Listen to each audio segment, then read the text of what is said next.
Fala, trader! Seja bem-vindo a mais um vídeo desse canal. E hoje eu tô aqui com o meu parceiro, Thiago Misaka, que ministra o curso do Mestre dos Gráficos junto comigo, a parte principalmente de estratégias, de swing trade e também algumas de day trade. E hoje a gente vai bater um papo sobre uma repercussão legal que teve, que eu recebi bastante comentário, principalmente por e-mail, do vídeo que eu fiz sobre o trader bugiganga, né? Que é aquele trader que de repente ele está equipado com o que existe de mais moderno, maior número de indicadores ao mesmo tempo, tudo mais, só que no fim ele acaba criando uma estratégia que ela agrada somente aos resultados na máquina, né? Ela acaba sendo uma estratégia que não faz sentido nenhum, não tem lógica nenhuma, e justamente por isso ela acaba pegando um período, otimizando excessivamente a estratégia para aquele período e criando algo que não necessariamente vai sobreviver até o próximo verão. E, Thiago, eu queria entender de você que desenvolveu essas estratégias, que está aí diariamente numa sala com vários investidores, que tipo de lógica você acha que é fundamental para o investidor para ele se atentar na hora de desenvolver uma estratégia, para justamente não ser um trader bugiganga, né? Para não desenvolver aquelas estratégias que vão estar super otimizadas, mas que não vão fazer sentido nenhum e que por conta disso não vão ser mais do que um amor de verão, né? Geralmente o investidor, né, que está iniciando, principalmente na bolsa, ele costuma fazer um mosaico no gráfico. Eu gosto de falar que é um mosaico porque ele põe um monte de indicador ali, coloca uma tela do lado só de indicadores e da outra tela os preços riscados de todas as formas também, achando que aquele monte de indicador que muitas vezes dá sinais contraditórios vai fazer a lógica da estratégia dele dar certo. Quando na verdade não é esse o caminho, né? É importante a gente compreender que uma estratégia ela desenvolve um raciocínio por detrás daquilo, tem que estar amparada em alguma base. E é interessante observar que nem sempre essa base ela é lógica antes do desenvolvimento da estratégia. O processo de desenvolvimento de uma estratégia envolve, primeiro, olhar para a movimentação de preço tentando identificar padrões na nossa própria cabeça. Então muitas vezes eu vou setar um indicador ali e por meio daquele indicador com preço, com de repente um outro indicador, com volume, eu vou tentar identificar alguma coisa, capturar algum tipo de movimento, né? Também é importante saber qual é o tipo de movimento que eu quero capturar. Se vai ser uma estratégia arquitetada mais em tendência, mais em volatilidade, como que vai ser essa estratégia?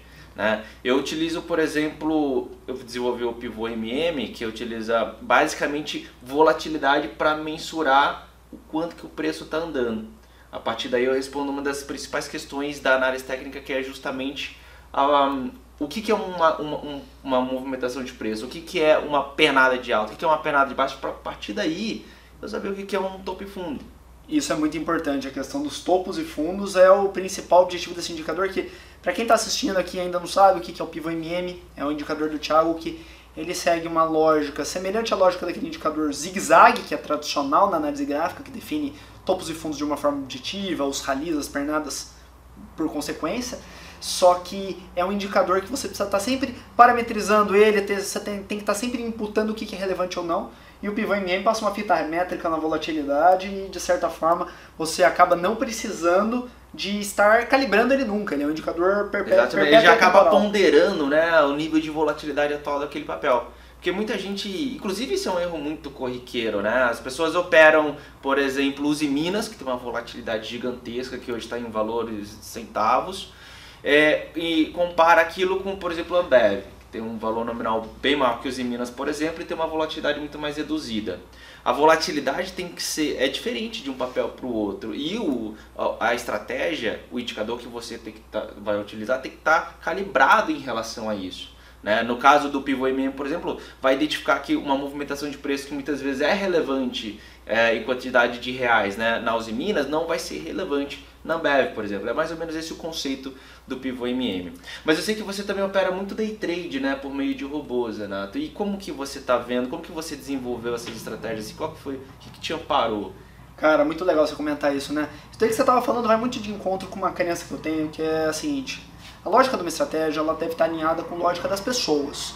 Como que as pessoas se sentem diante de um determinado estímulo, diante de uma determinada perspectiva de mercado, que no caso do Pivô MM, por que o Pivô MM é um indicador que tem tido uma precisão tão legal, que tem tido algumas estratégias derivadas dele que são tão legais, né?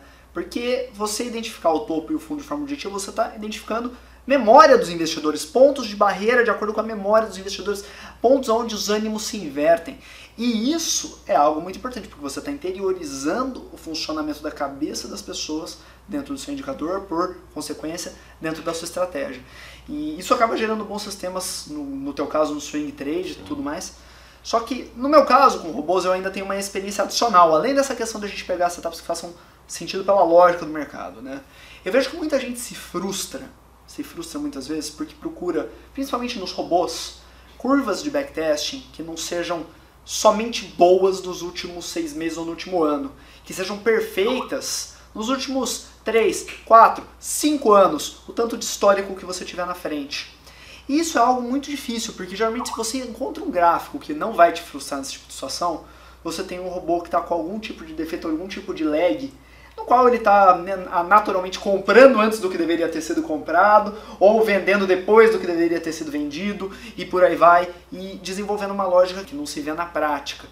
Então, eu acredito que buscar esse tipo de curva perfeita ao longo dos anos, no day trade, é algo muito difícil, porque você vai encarar diferentes tipos de momento de tendência, de volatilidade, e são momentos os quais, dada uma mudança de comportamento dos players, vai ter um impacto absurdo na mudança de comportamento dos preços. E os nossos indicadores, eles vão sempre se balizar em cima de preço, de volume, de agressão, e isso tem tudo a ver com o padrão de comportamento.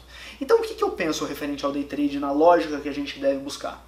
A gente deve sempre alinhar uma lógica que vem performando na sua excelência nos últimos 6 meses, e a gente deve se posicionar numa estratégia como essa, porém acompanhar enquanto você está posicionado numa determinada estratégia, outras que sejam 20, que sejam 30 estratégias, outros 20, 30 sets.